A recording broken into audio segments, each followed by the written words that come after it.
as if our own politicians are not involved, or if we don't have a military history that implicates us as well, is low-key effing up their country.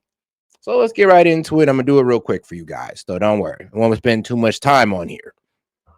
So let's take it back. Let's take it all the way back to the Cold War, 1969 through 1977. Shah Bari in the Soviet Union.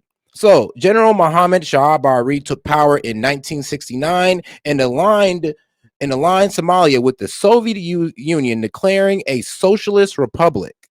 Right now, let's take it all the way out to 1977 to 1978. Now, in an Ugandan war and a shift towards Washington.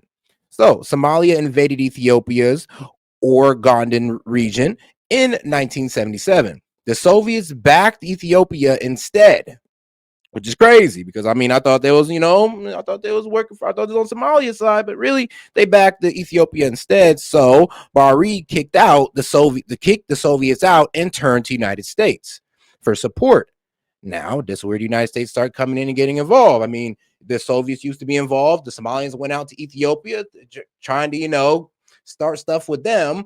And the Soviets end up backing, not Ethiopia. Yeah, Ethiopia. And the Soviet Union end up backing Ethiopia. So the Mohammed Bari guy, he's like, all right, screw you guys in Soviet. I'm going to turn towards your worst enemies, the USA. Well, let's see how that works out for bro. Now, let's get into the late 1970s all the way out to 1991. The U.S. backs Bari from the late 1970s until his fall in 1991. The U.S. sent hundreds of millions of dollars in armed and aid to Bari's regime in exchange for access and influence in the Horn of Africa, which is Somalia, which is the nickname for it, and the use of facilities like the port of Barira. Sorry if I F that up. Now, critics urge this propped up an increasingly brutal dictatorship and helped weaken Somalia's institutions so badly that when Bari fell, the whole state collapsed. So, yeah, our helped this guy become a dictator, help become more demanding or more authoritarian on the Somalian people. And this is through our tax dollars and the weapons that we sent them. Remember that part. 2, let's get into the state collapse and humanitarian intervention from 1991 to 1993. So 1991, collapse into civil war. Now, Bari was overthrown in 1991. Somalia fractured into clan-based militants and warlords. Famine and chaos followed, as they usually do. Now, 1992, Operation Restore Hope.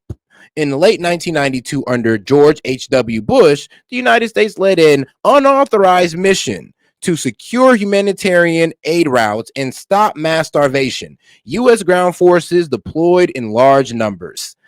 Once again, us interfering, and it didn't really work out as well. I don't know what's up with the Bushes, but any type of military intervention they get into just goes to shit.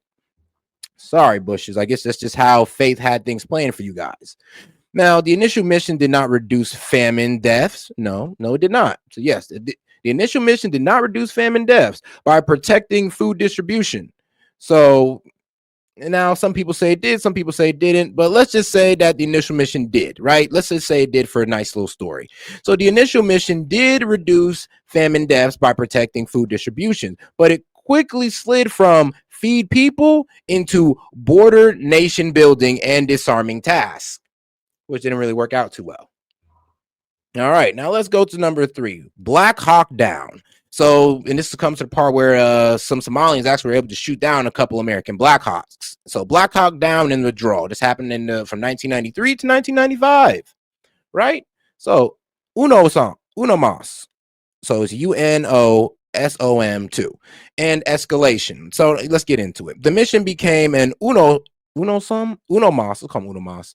The mission became UNOMOS 2 with a mandate to disarm factions and build a Somali state, essentially a peace enforcement and a nation building operation. U.S. forces provide key muscles and special operations support. Now, October 3rd through the 4th, 1993, the Battle of Modeshi. Yeah, Modeshu or Modeshi, Black Hawk Down, during an operation to seize lieutenants of warlord Mohammed Farad Adid's Somali fighter, shot down 2 U.S. Black Hawk helicopters. An 18-hour urban battle killed 18 Americans and hundreds of Somalians. Did not really lay out the actual number of how much Somalians was killed. They just say hundreds of Somalis with no specific number. So let's go to 1994 to 1995. The pullout. U.S. troops were withdrawn by March 1994. The remaining UN forces left in 1995, and the country remained in civil war.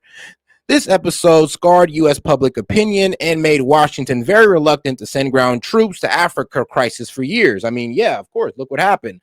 Pretty much the complete fallout of Somalia we kind of aided in. Now, the war on terror.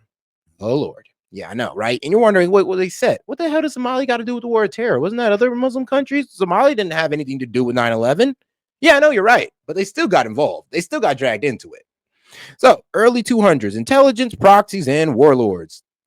After 9/11, the United States began covert counterterrorism work in Somalia, intelligence operations, and paying some warlords. Paying warlords.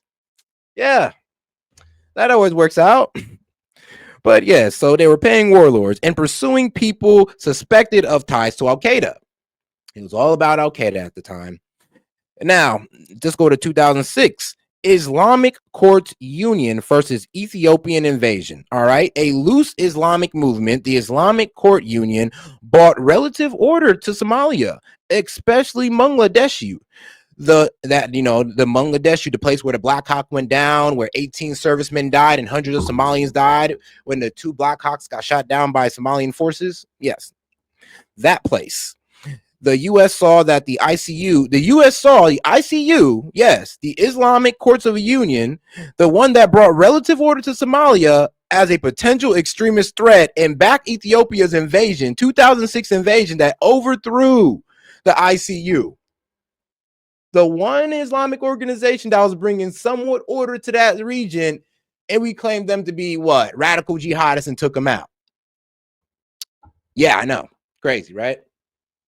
Now, out of that chaos that followed, Al-Shabaab, a hardline faction, broke away and became a powerful insurgent group and Al-Qaeda affiliate. So they weren't working with Al-Qaeda then, but due to the fact that we was fucking them up because of Al-Qaeda, they said, F it. We might as well join them now.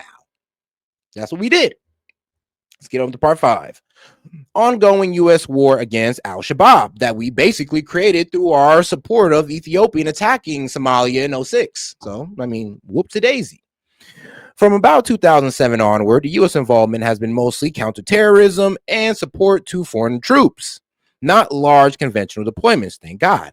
Airstrikes, drones, and special operations. The U.S. force began airstrikes in 2007 and gradually expanded to drone strikes and commando raids targeting Al-Shabaab and later IS Somalia, or maybe like an ISIS Somalia.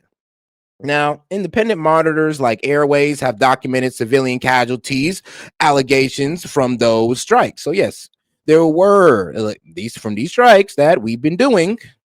There have been reported civilian casualties, alleged ones, alleged. While the U.S. usually claims precision and low civilian harm. Well, ask the people in Somalia what they think about that. Working by, with, and through. So let's talk about that. The U.S. has trained and funded African Union missions and Somali special forces, provided intelligence and embedded advisors rather than frontline large units. So no, we're not in there. We just got either the CIA or military personnel making groups and making them do what we want, just like we did in Afghanistan with the dark raids, with the NDS 03, with that Afghani guy was a part of, carrying out night raids on Taliban, which actually ended up killing civilians as well. Are you starting to see a pattern here? Because I am. But all right, now let's go to 6. Trump's withdrawal, Biden redeployment, and the current picture. Trump's first term, air campaigns increased significantly with a major strike in drone and air strikes against Al-Shabaab in Somalia in the late 2020s. Trump ordered most U.S. troops withdrawn from Somalia, with many repositions to Kenya while other airstrikes continued. Biden administration. Now, in May 2022, Biden approved the redeployment of fewer than 500 troops back in Somalia to provide on-ground support in coordination against al-Shabaab. All right, U.S. and Africa. So U.S. Africa Command continues to conduct regular airstrikes till this very day. U.S. African Command continues to conduct regular airstrikes in coordinates with the Somali government against al-Shabaab and ISIS Somalia, or IS Somalia. Trump's second term. Airstrikes are again a key tool in early 2025. U.S. force under Trump's direction carried out strikes on IS Somalia targets in Puntland and presented as no boots counterterrorism. So, and this is completely different from al-Shabaab. Al-Shabaab is a different Somali terrorist group than IS or ICE or is Somalia. Two different groups here. So, yeah. Even in today, the U.S. is not occupying Somalia, but is deeply involved militarily. Yeah, and that is where we are right now with Somalia. There you go. The entire goddamn story, all in one. And oh yeah, and shout out to you guys for hanging in there with me. All right, and shout out to my man Hellbat. He says, "Don't worry, they use a blood feud to win a race." And shout out Kim for sending the American flags. Hey, appreciate the support and appreciate all the supporters. Yep. I mean, I know that was a lot to go down, but I'm pretty sure all y'all kind of get the picture, right? Right. That is not all their fault. Some of it is due to our fact that our nation, our country likes to get involved with the opposite side, like to pick and choose which terrorists they want to support. And we need to stop that. We need to make our politicians stop it, or else this will continuously be a thing. It's like they sit there, they complain about immigration, like Lindsey Graham and Donald Trump, and they'll sit here, and this is criticism of my side, but they'll sit there and bomb the fuck out of these countries and then are surprised when they're coming over here. Or we bomb the hell out of these countries, and then we're talking about the Muslim problem in the UK. Well, how about we just stop bombing these damn countries and they wouldn't be coming over here? And we could finally put our people first. Actually, I'm even effed up to say, F it, if we're going to bomb them, leave it at that. Oh, well, let them recover. Don't bring them over here. Let them heal, okay? And without our interference. Because every time we interfere, shit get worse, as the story I just read out proved. But all right, though, let's go ahead and get into conspiracy hour, and hopefully we learned a lesson. Miles is brought to you by Cake Wallet. Helen Luttrell grabbed the girl's arm to stop her from falling. Her skin felt wrong. It was cold and spongy like raw mushrooms. Then the sunglasses slid down the girl's face, and for the first time, Helen saw her eyes. They were large, too large, and they were dark green with vertical pupils like a cat. Helen couldn't look away when the girl's thoughts flooded directly into her mind. She was terrified. Her daughter's roommate wasn't human, and the Air Force colonel who arranged for the two to live together knew exactly what he was doing. He needed a roommate who would never see what Rachel really looked like. He found Helen's daughter, Marissa, a girl who was legally blind. But the colonel had a problem. Oh, and shout out Rev with me, and shout out Rev3 with me. He said 100 for 2 joules. Appreciate the support, my man. Appreciate that. Let me see if I missed any other support. Oh, Kim, shout out Kim West. Kim, appreciate the support. She sent 4 joules and she sent 200s. Appreciate that. Marissa's vision was coming back. Now, let's get into it.